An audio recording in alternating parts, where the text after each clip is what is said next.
50 miles per gallon. Sounds good, right? Who wouldn't want that? Maybe someday.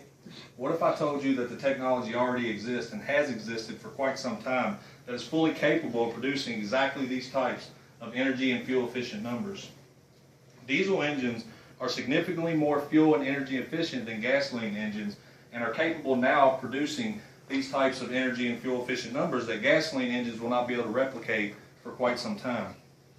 Tonight I'm going to provide you with a brief history of diesel technology, explain some of the specific differences between diesel and gasoline engines, and also highlight which of these differences make the diesel engine so much more efficient. For those of you who don't know, I've worked as a diesel mechanic in the field, servicing over-the-road tractor trailers, and I also attended the Wyoming Technical Institute, colloquially known as WyoTech, where I graduated with an associate's degree in applied science and diesel technology. So where did diesel technology come from? To find out, let's take a look at the history of diesel technology and the man who is considered by most to be the father of diesel technology and the diesel engine. Rudolf Diesel. According to Encyclopedia Britannica, Rudolf Diesel was a German inventor and mechanical engineer famous for the invention of the diesel engine. Diesel's work revolved heavily around the study of thermodynamics, a branch of natural science concerned with heat and temperature and their relationship to energy and work and the practical restraints of fuel efficiency. Rudolf Diesel understood that as much as 90% of the energy created in a steam engine was lost, and his goal was to design an engine with much higher efficiency ratios. From 1893 to 1897, Diesel worked for Manag, a German mechanical engineering company where he eventually obtained the patents in Germany and as well as the U.S. for his first diesel engine.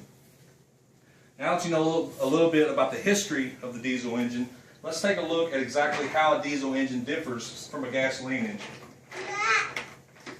The first thing you should know is that a diesel engine and gasoline engine are both internal combustion engines. According to Marshall Brain, a writer for the popular website and show How Stuff Works, both diesel engines and gasoline engines convert fuel, diesel fuel in a diesel engine and gasoline fuel in a gasoline engine, into energy through a small series of explosions or combustions, hence the name internal combustion engine. Brain goes on to explain that the major difference between diesel and gasoline engines is the way these explosions happen. In a gasoline engine, fuel is injected into the cylinder just before the intake stroke. Then after the piston completes the intake stroke and air is pulled into the combustion chamber, the piston moves back upward on the compression stroke, thus compressing the fuel air mixture, and just before the piston reaches the top of the stroke, or top dead center, the spark plug ignites. In a diesel engine, the only thing that differs is that there is no spark plug.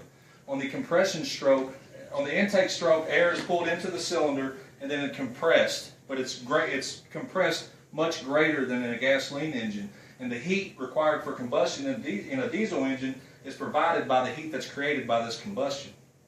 And as you can see, instead of a spark plug on a diesel engine, when the cylinder reaches the top of its compression stroke, instead of the spark, the fuel is injected, and the fuel spontaneously combusts from the heat of compression.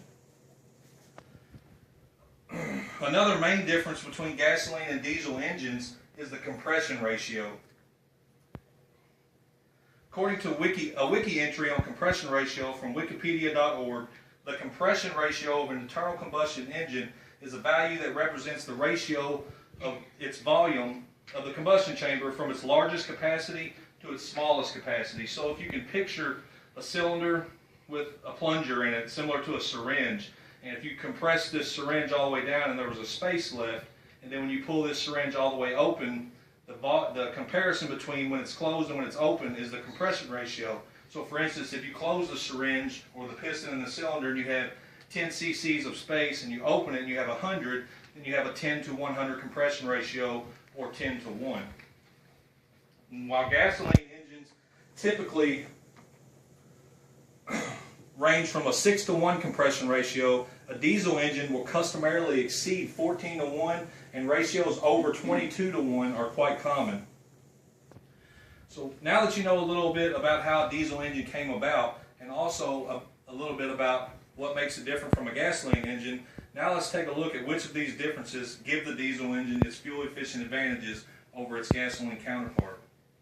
According to a Popular Mechanics article by Ben Hewitt entitled "The Case for Diesel," it is the high compression ratios of a diesel engine that give it its fuel mileage advantages. Hewitt explains that the higher the compression ratio, the more mechanical energy an engine can squeeze from its fuel-air mixture.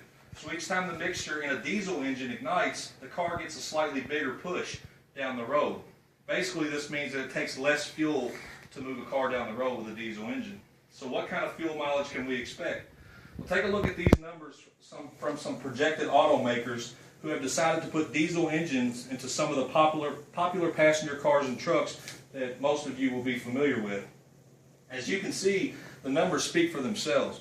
With a Ford F-150, a vehicle who most all are familiar with, boasting 31 miles per gallon on the highway, and a Honda Accord, a staggering 51 miles per gallon, it's easy to see why diesel engines may well be making a comeback in the near future. So now everyone here is an expert on diesel, right? Well, tonight I hope that I've educated you all a bit more on diesel engines and the technology that many of us will probably be seeing more of soon in our automotive industry. To briefly review, we talked about the founder of diesel engines, Rudolf Diesel. We took a look at some of the key differences between diesel engines and gasoline engines, and we also examined which of these differences gave the diesel engine its fuel mileage advantage. In closing, I would like to say thank you for coming this evening, and to remember that a little research can better prepare and educate all of us to take advantage of some of the new technologies that are looming over the not too distant horizon. 10 years ago, if someone said, hey, put a diesel engine in your car, you may have thought them crazy, but after tonight, you just may consider it.